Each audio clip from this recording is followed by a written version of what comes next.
저는 평범한 60대 아줌마입니다. 아참, 새 삶을 살게 된 60대 엄마입니다. 20여 년 만에 아들을 만나 그 아들에게 새 생명을 얻었네요. 참 해준 것도 없는 것 같은데 내가 뭐라고 우리 아들이 나를 위해 참 많은 것들을 내주었습니다. 아들을 볼 때마다 가슴이 먹먹해지고 내가 엄마라는 사실에 벅차올라 이 밤중에 몇 자 적어봅니다. 저는 양쪽 나팔관이 다 막혀서 아기를 낳을 수 없었습니다. 그래서 남편과 시댁에 죄책감이 들고 아기를 키우는 부부들을 보면 너무 부러웠어요. 돈도 다 필요 없고 그저 아기를 낳아서 키우는 게 제 소원이었어요.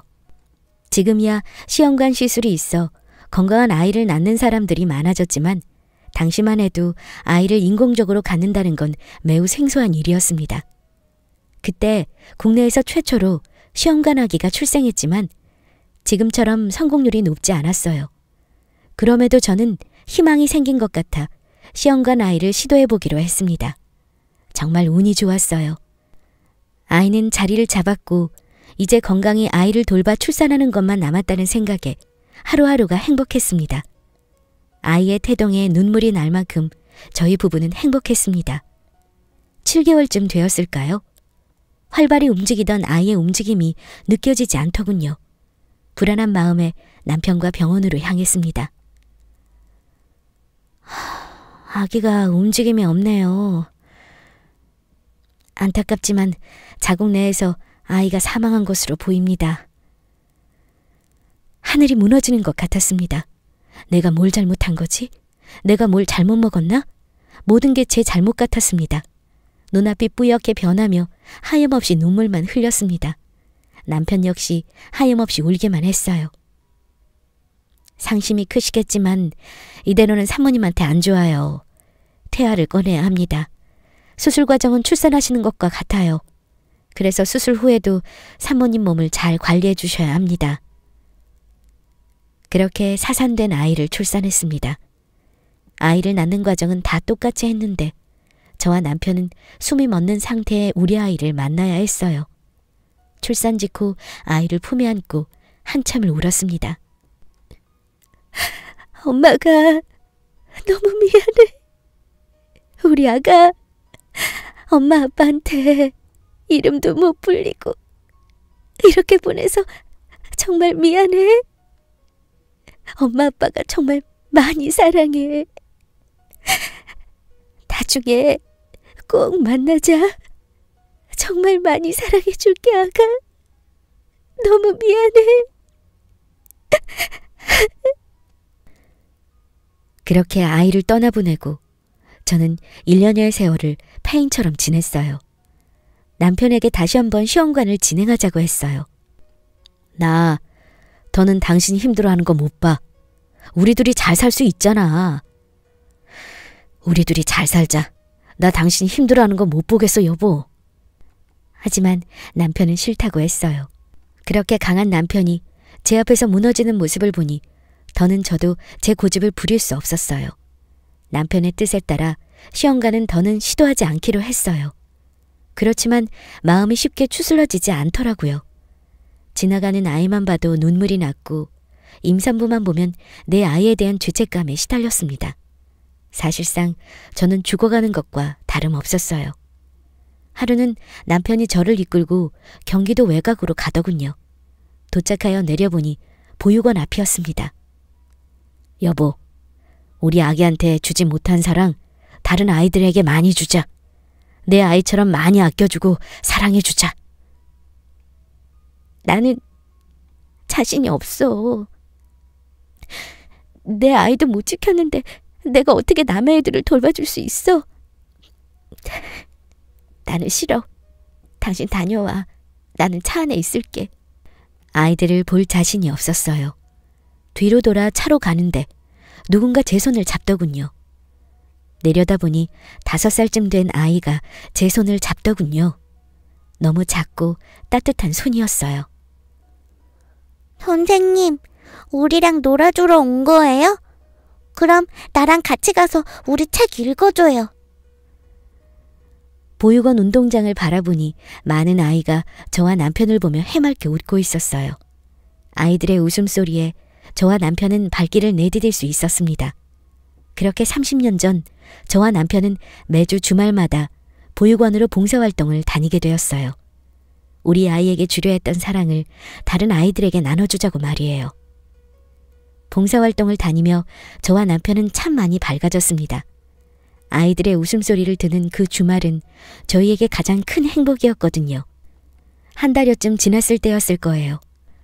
유독 한 남자아이가 저와 남편 눈에 띄더라고요. 원장님, 저희는 왜 저렇게 혼자 있어요? 저희가 같이 놀자고 해도 계속 구석에 웅크리고 있더라고요. 경훈이요? 그렇죠. 선생님들께서 오시기 3개월 전쯤에 들어온 아이예요.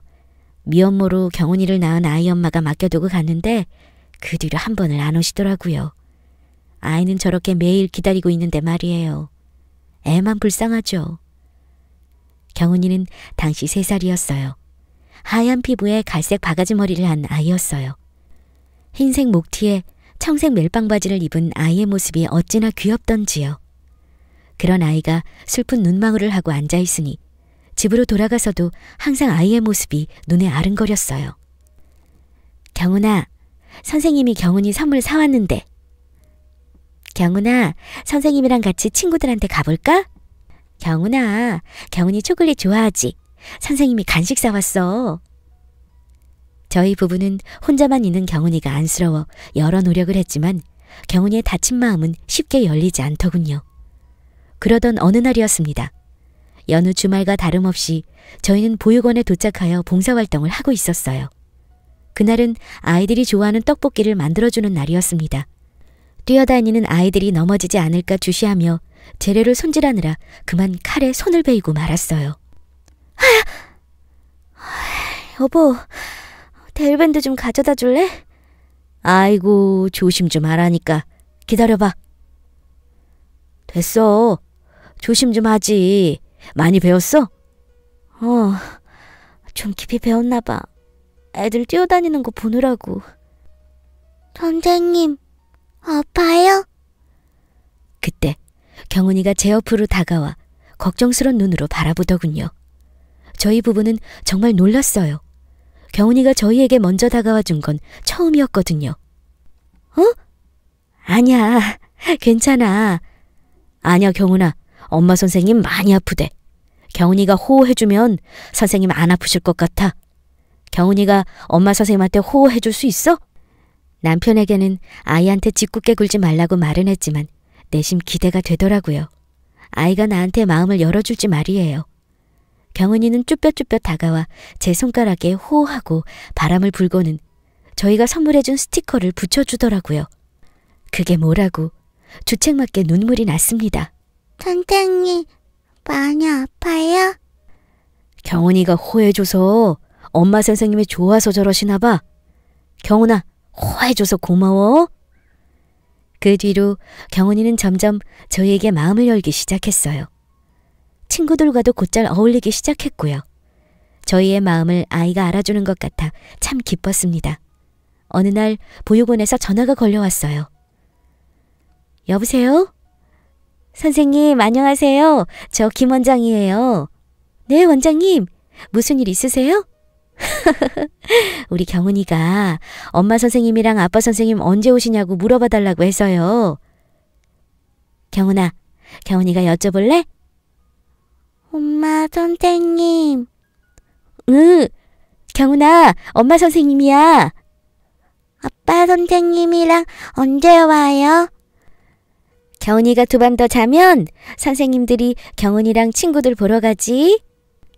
네, 보고 싶어요. 얼른 오세요.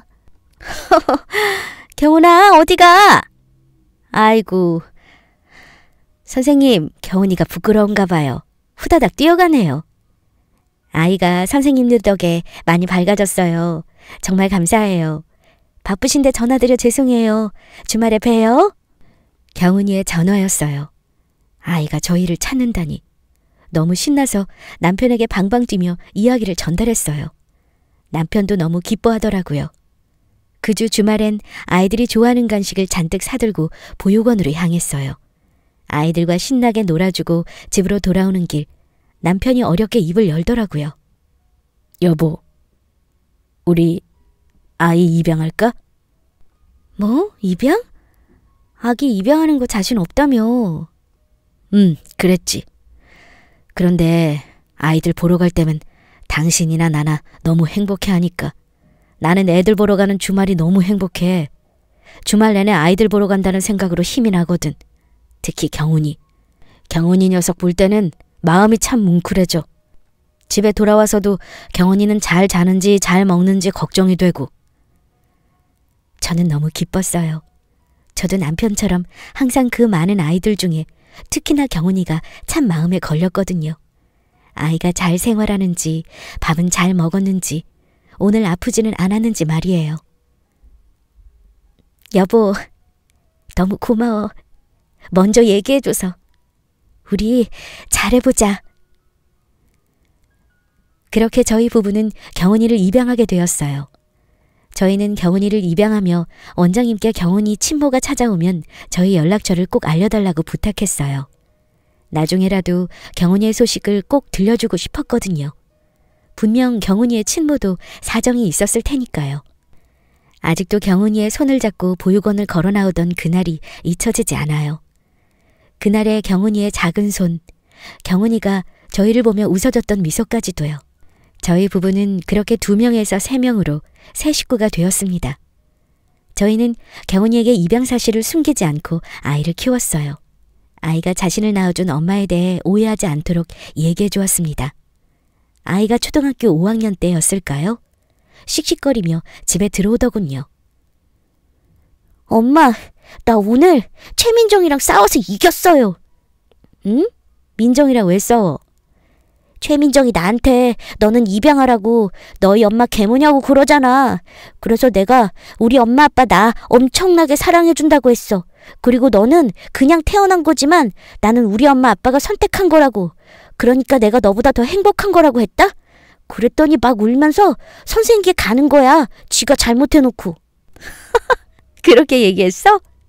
잘했어. 다음에 누가 또 그러면 그렇게 해.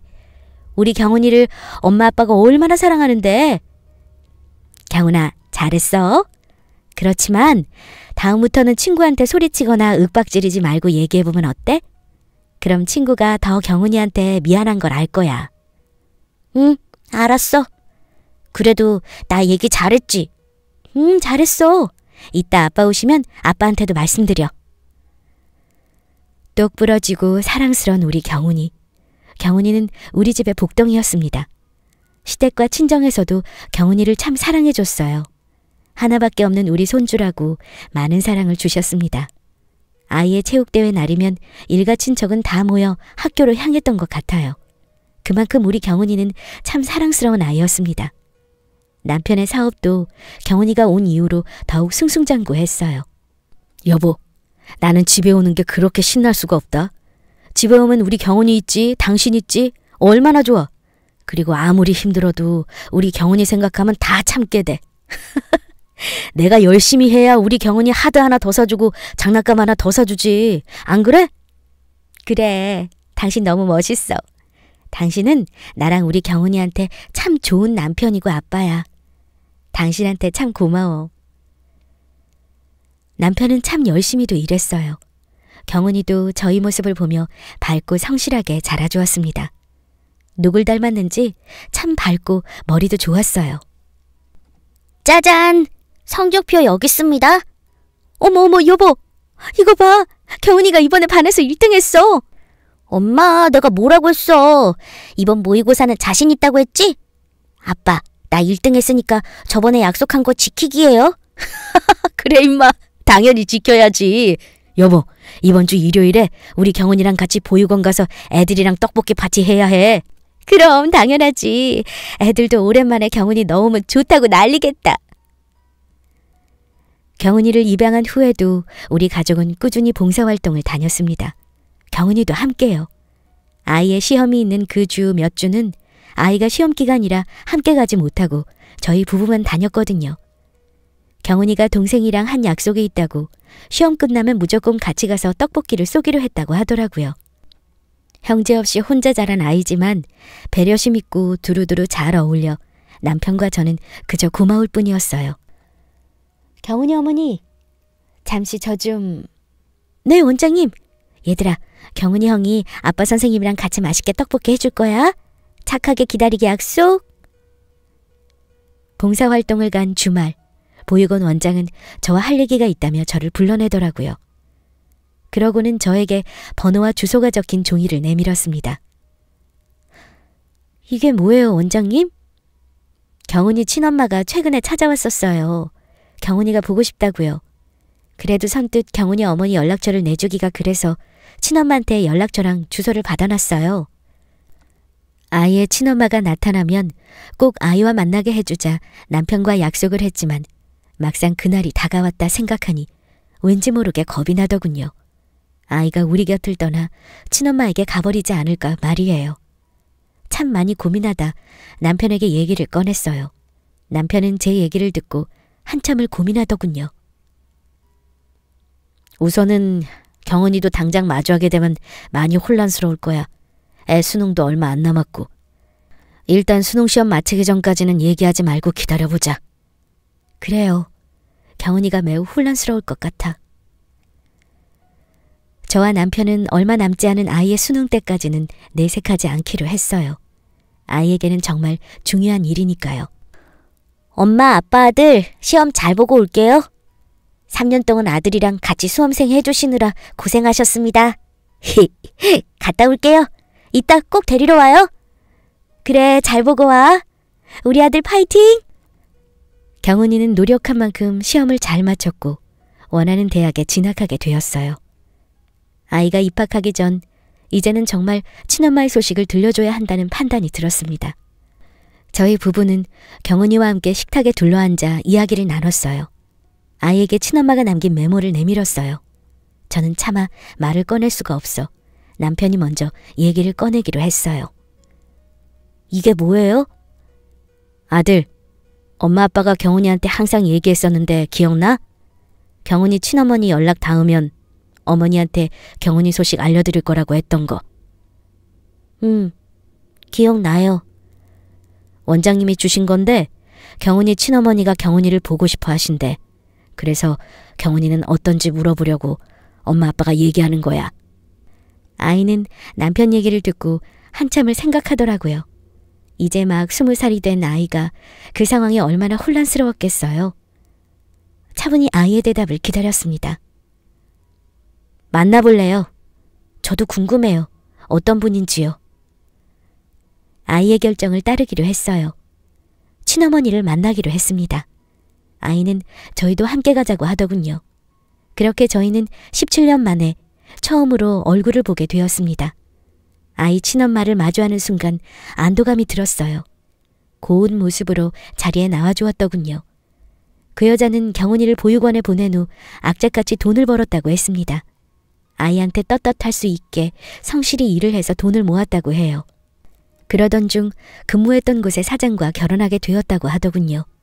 남편은 2년 전 지병으로 세상을 떠나 현재는 혼자 살아가고 있다고요. 저한테 이렇게 기회를 주셔서 정말 감사합니다. 경은이를 많이 사랑해 주셔서 정말 감사하고요. 경은아, 나를 보러 와줘서 정말 고마워. 너한테 면목이 없네, 엄마가. 저보다는 저희 엄마 아빠한테 감사해 주세요. 정말 저를 많이 아껴주시고 사랑해 주시는 분들이세요. 그리고 저도 감사해요. 이렇게 잘 지내주셔서. 가끔 생각했어요. 친엄마를 만났는데 엄마가 힘들어 보이면 어쩌나 차라리 나를 안 봐도 좋으니 잘 먹고 잘 살았으면 좋겠다고 생각했거든요. 저는 엄마 미워한 적 없어요. 이렇게 잘 살아주셔서 감사해요. 경은이의 친엄마는 아이의 말을 듣고 눈물을 뚝뚝 흘리더군요. 그리고 저희에게 연신 고개를 숙여 감사하다고 했습니다. 그리고는 조심스레 이야기를 꺼내더군요. 경은이만 괜찮다면 자주 보고 싶다고요. 자신이 살 수 있는 시간이 얼마 남지 않았는데 그 남은 시간을 아이 얼굴을 보며 지내고 싶다고 말입니다. 저희 의견은 중요하지 않아요. 저희는 경은이의 뜻을 존중할 거예요. 경은아, 경훈이 마음 가는 대로 하렴. 엄마 아빠는 경훈이 생각을 존중해. 네, 자주 찾아뵐게요. 엄마 아빠만 괜찮으시다면 자주 찾아뵙고 인사드릴게요. 경훈아, 정말 고마워. 고맙다. 경훈이는 저희와 지내면서 자주 친엄마를 찾아뵙고 싶다고 이야기했어요. 아이가 가끔 친엄마를 보고 오는 것 빼고는 우리 가족은 변함이 없었어요. 아이가 우리를 떠나지 않을까 걱정했던 게 부끄러워지더군요. 그러던 어느 날 경훈이가 친엄마 옆에서 있고 싶다고 했어요. 병세가 악화하여 시간이 얼마 남지 않은 것 같다고요. 이번에도 저희는 아이의 뜻을 따랐습니다. 경훈이의 인생이니까요. 아이가 친엄마 옆에 있는 동안에도 서로 연락을 주고받으며 지내왔어요. 하루 3번 하던 연락은 3일에 1번으로 경훈이와의 연락은 뜸해졌어요. 그래도 소식을 들을 수 있는 것만으로도 감사했습니다. 그러던 중 남편의 사업이 흔들리기 시작했습니다. 무리한 확장을 했던 탓인지 가지고 있던 돈과 대출로도 사업의 재정을 메꿀 수가 없더군요. 결국 남편의 사업은 부도를 맞게 되었어요. 가지고 있던 집이며 차까지 모두 다 경매로 넘어갔습니다. 여보, 우리 이혼하자. 이혼하면 당신은 빚 안 갚아도 된다더라고. 내가 저지른 일 때문에 당신이 왜 고생을 해? 그런 소리 하지 마요. 당신 일이 아니고 우리 일이에요. 내가 왜 빚 때문에 당신이랑 이혼을 해? 다시는 그런 소리 하지 마요. 다시 시작하면 돼. 왜 그렇게 약한 소리를 해, 여보? 내가 당신이랑 경훈이한테 너무 미안해서 그래. 너무 미안해서. 남편은 저에게 이혼하자 다 내 잘못이다 라는 말을 입에 달고 살기 시작했습니다. 그럴 때마다 저는 그런 소리 말라며 남편을 다독였어요. 남편과 저는 이곳저곳 일을 하며 빚을 갚아나가기 시작했습니다. 어느 날 제가 식당에서 일을 하다가 그만 손에 화상을 입어 일찍 집에 돌아오게 되었어요. 그 모습을 퇴근하고 돌아온 남편이 보게 되었고요. 남편은 화상 입은 제 손에 약을 발라주고는 한참을 바라보다 밖으로 나가더군요. 경훈 아빠 어디 가요 또? 아니야, 바람 좀 쐬고 올게. 당신 먼저 자. 알고 있었어요. 남편이 대리운전하러 나간다는 걸요. 그냥 모르는 척 할 뿐이었어요. 저도 너무 지쳐 있었거든요. 그런데 그날 제가 남편을 나가지 못하게 해야 했었나 봅니다. 일하러 나간 남편은 다음날 새벽 도로 위에서 발견됐어요. 뺑소니 사고였습니다.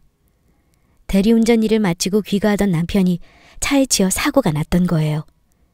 신고라도 해주고 갔더라면 남편이 그렇게 죽지는 않았을 텐데 한참을 도로에 방치되어 있었다고 하더군요. 경훈이에게는 얘기하지 않았습니다. 친엄마도 아픈 와중에 남편의 사고 소식까지 들으면 아이가 많이 힘들 거라고 생각했어요. 아빠를 유독 좋아하던 아이였으니까요. 여보, 경훈이한테는 얘기 안 했어. 당신이었어도 그랬을 것 같아서. 여보, 우리 경훈이 잘 살 수 있게 당신이 항상 돌봐줘야 해. 알았지? 여보 너무 고생했어요. 그동안 푹 쉬어요. 남편의 장례를 치르고 저는 남편의 사망신고와 함께 경훈이를 저희 부부의 호적에서 친어머니 밑으로 옮겼어요. 물론 이 상황은 저와 아이의 친엄마만 알고 있기로 했습니다. 남편의 빚이 아이에게까지 내려갈까 봐서요. 그리고 저는 경훈이와의 연락을 끊었습니다. 아이 인생의 걸림돌이 되고 싶지 않았어요. 유복한 친어머니 밑에서 잘 살아가길 바랬습니다. 그렇게 세상에 나와보니 제가 갈 곳은 어디에도 없었습니다. 그래도 열심히 살아보려 했습니다. 남편이 보고 있을 거란 생각에요. 파출부, 식당일, 목욕탕 청소, 별별 일을 다 해봤네요. 손목은 부서질 듯이 아파 작은 장바구니를 들고 다니는 것도 버거워지더군요. 허리를 하도 숙였다 폈다 해서 허리를 펴고 앉아있는 것도 버거울 지경이었어요. 자기야, 그러지 말고 나 아는 언니가 이번에 대학교 청소부 일을 그만둔다는데 자기가 거기 들어갈래? 돈도 나쁘지 않고 대학교 아니라 그렇게 힘들진 않을 거야. 저야 좋죠. 정말 고마워요, 언니. 내가 꼭 밥이라도 살게요. 추천을 받아 근무를 하게 된 대학을 가보니 숨이 턱 막히더군요. 경훈이가 다니는 학교였습니다. 교문 앞에 서서 얼마나 갈등했는지 몰라요. 혹시 아이와 마주치면 어떡하나 가슴이 두근거렸습니다. 그렇지만 더는 일할 곳을 찾기도 어려웠기에 고개를 푹 숙이고 출근을 했습니다. 일하는 내내 얼마나 고개를 숙이고 다녔는지 몰라요. 한편으로는 우리 경훈이가 나를 알아보고 달려와 주길 바라면서도 말입니다.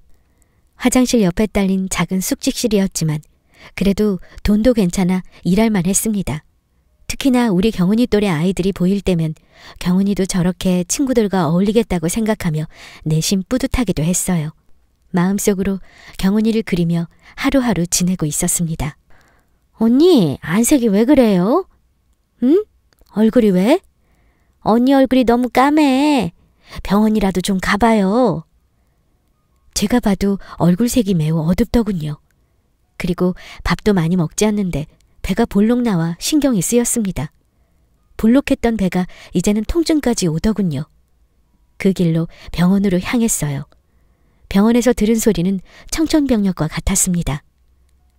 환자분, 보호자는 같이 안 오셨나요? 예, 저 혼자 왔는데요. 많이 안 좋나요? 어떻게 참으셨어요? 이 정도면 꽤 많이 아프셨을 텐데. 지금 환자분 상황은 당장 간의 일부를 절제하시고 이식을 받으셔야 해요. 그렇지 않으면 생명에 지장이 있습니다. 가족 중에 조직이 일치하는 분이 있으면 가능하세요? 예, 일단 알겠습니다. 선생님, 우선 당장 먹을 약이라도 부탁드릴게요. 제가 일을 해야 해서. 나이 60에 이렇게 아무도 없이 죽겠구나 생각이 들며 가슴이 뻥 뚫린 것 같더군요. 그 후 통증은 빠르게 퍼져갔고 간신히 약으로 버티며 일을 해나갔어요. 청소 아줌마예요. 화장실에 아무도 없죠? 들어갈게요. 그날도 평소와 다름없이 일하고 있었어요. 그날따라 복통은 왜 그리 자주 오는지 식은땀이 뻘뻘 나더군요. 그러다 뱃속이 뒤틀리는 것 같이 아픈 고통에 그대로 주저앉고 말았어요. 너무 아파 소리도 잘 나오지 않더군요. 쇳소리로 살려달라고 도움을 청했습니다. 뿌옇게 된 시야로 한 남학생이 보이더군요. 저를 둘러엎고 달리는 그 등이 참 편했습니다. 엄마! 엄마! 일어나봐! 엄마! 이제 꿈에서 경훈이 목소리가 들리는구나. 내가 이제 죽으려나 보다 생각이 들었어요. 오히려 마음이 편해지더군요. 그런데 경훈이의 목소리는 점점 더 또렷해져 갔고 저를 흔들기까지 했습니다. 엄마! 엄마 나 봐봐! 경훈이야! 나 경훈이잖아! 정말 우리 아들이었어요. 너무 보고 싶던 경훈이요. 아가, 우리 경훈이, 우리 애기. 경훈이는 대학을 휴학하고 스타트업 사업을 시작해 어엿한 사업가가 되었다고 했어요. 친엄마가 돌아가시면서 자기 앞으로 유산을 남겨주셨고 그 돈을 가지고 사업을 일궈냈다고요. 아들은 그날 학교에 특강을 하러 온 거라고 하더군요. 그러던 중 저를 발견한 것이고요. 저에게 연락을 하고 싶은데 연락을 할 길은 없고 막막했다고 합니다. 저는 아이에게 그럴 수밖에 없었던 이유, 그리고 남편의 죽음을 아이에게 솔직히 얘기해줬어요. 아이는 그 말을 듣고 탈진할 정도로 울고 말았습니다. 그렇게 말도 없이 나를 마음대로 옮기는 게 어딨어. 나는 엄마 아빠가 나를 버렸다고 생각했어. 2번 버려지는 기분이었어. 왜 말 안 했어? 어떤 자식이 부모가 힘들다고 외면하겠냐고. 내가 엄마 아빠 빚 갚는 게 어때서? 내가 엄마 아빠한테 갚을 게 얼마나 많은데 왜 혼자 버텼어, 엄마? 엄마는 경훈이가 행복하길 바랬어. 걱정 없이 우리 경훈이가 항상 행복하길 바래서 그랬어. 엄마가 상처 줘서 너무 미안해, 아들. 이제 내가 다 갚을 거니까 엄마는 받기만 해. 알았지? 나 조금 전에 동의서 쓰고 왔어. 엄마 내일 수술할 거야. 내가 엄마한테 간 이식하기로 했어. 검사도 다 했고 이상 없대. 얘 안 돼. 당장 못한다고 하고 와. 아니, 내가 가서 얘기할게. 얘가 진짜 미쳤나 봐. 너 그거 하면, 그 수술하면 너도 고생이야, 아가. 안 돼. 싫어. 나도 똑같이 엄마가 중요해. 내가 엄마 살릴 거야. 엄마까지 없으면 나 못 살아. 내가 엄마 찾는 동안 얼마나 조마조마했는데. 엄마 제발 살아. 우리 살아서 같이 살자. 제발. 아들의 애원을 뿌리칠 수가 없었어요. 저는 아들의 간을 이식받게 되었습니다. 수술실에 들어가기 전 아들과 나란히 침대에 누워 수술실로 향했어요. 아들의 손을 꼭 잡았습니다. 아들은 저를 보며 얘기했어요. 꼭 살아서 보자고요. 수술이 끝나면 떡볶이를 해달라고요. 저와 아들은 그렇게 손을 꼭 잡은 채 수술실로 들어갔습니다. 수술은 성공이었어요. 아들도 무사했고 저도 다행히 이식이 잘 맞아 건강을 회복할 수 있었습니다.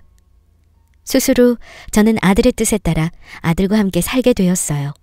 아들은 제 건강을 위해 한적한 곳에 새로 집을 지었어요.